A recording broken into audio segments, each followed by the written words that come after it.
Good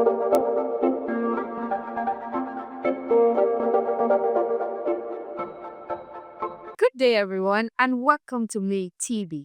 My name is Dubai James, and today we are going to be talking about a topic that is very interesting and it affects every one person who exists in this world. And what is that we're talking about today? We're talking about the will. Yes, your will, my father's will, my mother's will. We are going to be taking a round talk about what the will is about, how it affects us, where we can update it. Is it necessary? Or we Africans, do we really need will to move to the next level as a family? Can we do without a will?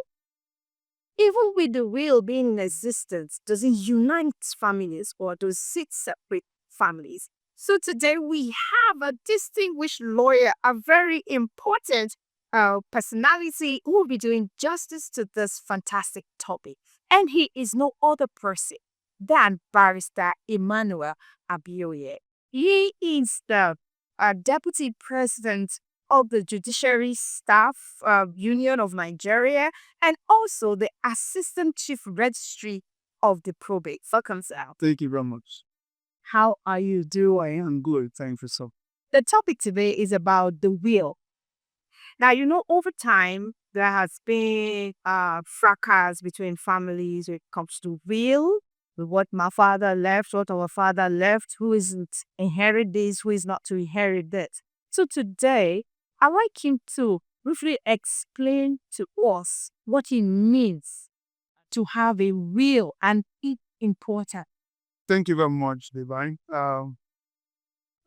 are talking about the will. We're talking about a document that's what that person left before his or her death.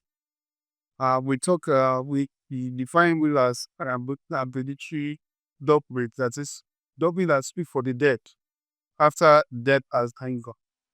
So, and it's very important for somebody to be able, because you know that there is a clear difference between somebody who does not do will and somebody who does a will.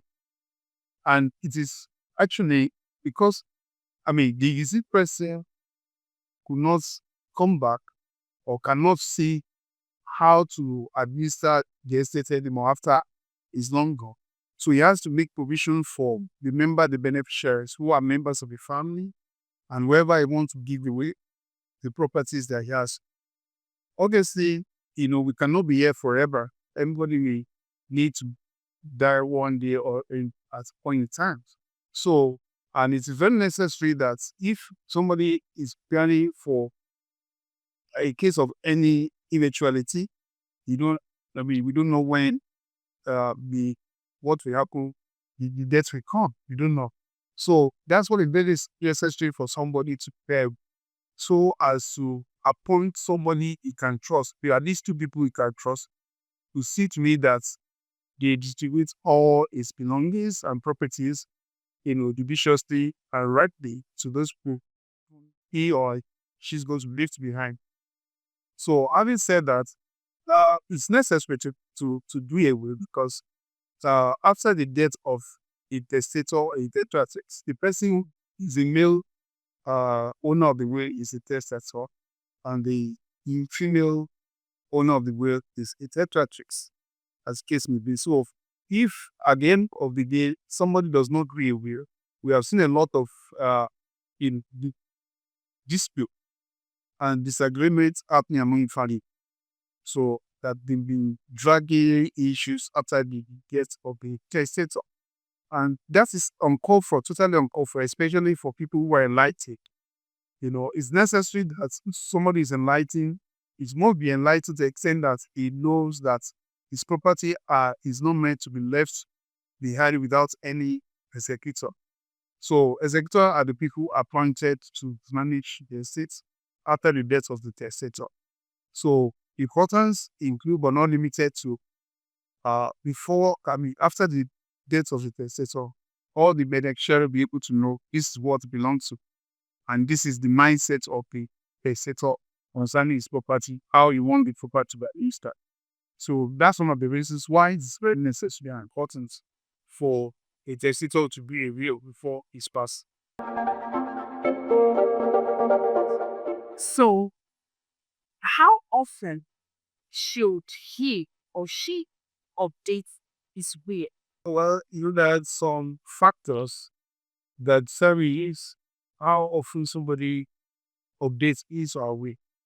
One, marriage. If somebody's spouse dies and he needs to marry another person, obviously he has to change the beneficiary in the will. For instance, changing the name of the personality of the person who has already, for us, because he wants to have another contract, another marriage.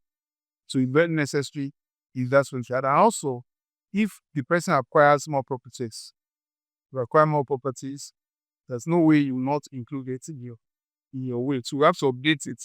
The way to update it is either you withdraw the former will and do another will, or do what is called the set, which is like an addendum to the former will. So, but all the same, marriage, acquisition of more properties, and then sometimes the beneficiary that the testator have released so much in can misjudge, so to say.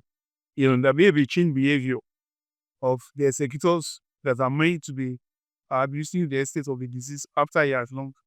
So if there is a change in behavior on or disposition or relationship between the testator and those we are named before now, those we are named to the administrator or executor in the estate, if there is a change in relationship, you have to update to change to reflect the current relationship he has, whether by trust that he has initially with the executor. You earlier mentioned that executor will have to pay one or two Testator. Testator is the owner of the will. checks. So it is the law that before somebody can administer the estate of the deceased person, that person must have appointed. Especially if the deceased person has a will, he must have appointed at least two people to administer the estate as executors. So how will the person know that the people beating they are the right people say to be in charge of this way? Because even oftentimes in Africa, in Nigeria especially, when a person dies, you find out that either the brother is coming to try to claim the copy, or the children start fighting the son. Is it that the person did not pick uh, the right individual to handle these issues? What are the criteria to pick the right people? First of all, the person that will make a will must have legal capacity. You having a legal capacity means that you are a reasonable person, an adult. Unnecessary be 18 years and above. The age of majority, according to the Nigerian Constitution, is at least 18 years old. You must be a 18-year-old person before you can do a will.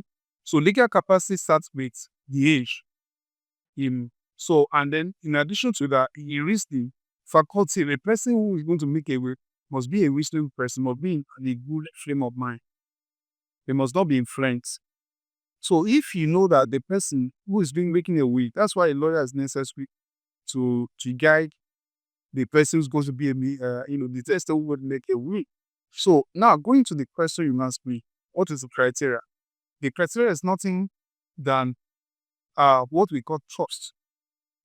So if somebody is a reasonable human being who has a legal capacity to make a will, that person is presumed to be able to know those he can trust. Those in his lifetime who he has related with on trust, who he can be, he believes in that after his passing, he will be able to hand the administration of the estate. So there's no criteria than trust. Yeah. That's why it is so can choose friend, he chooses his friend, and choose his children as executors. So you can choose his friend, you can even choose his lawyer. Depends on the relationship they have. But all in all, the choosing of an executor is based on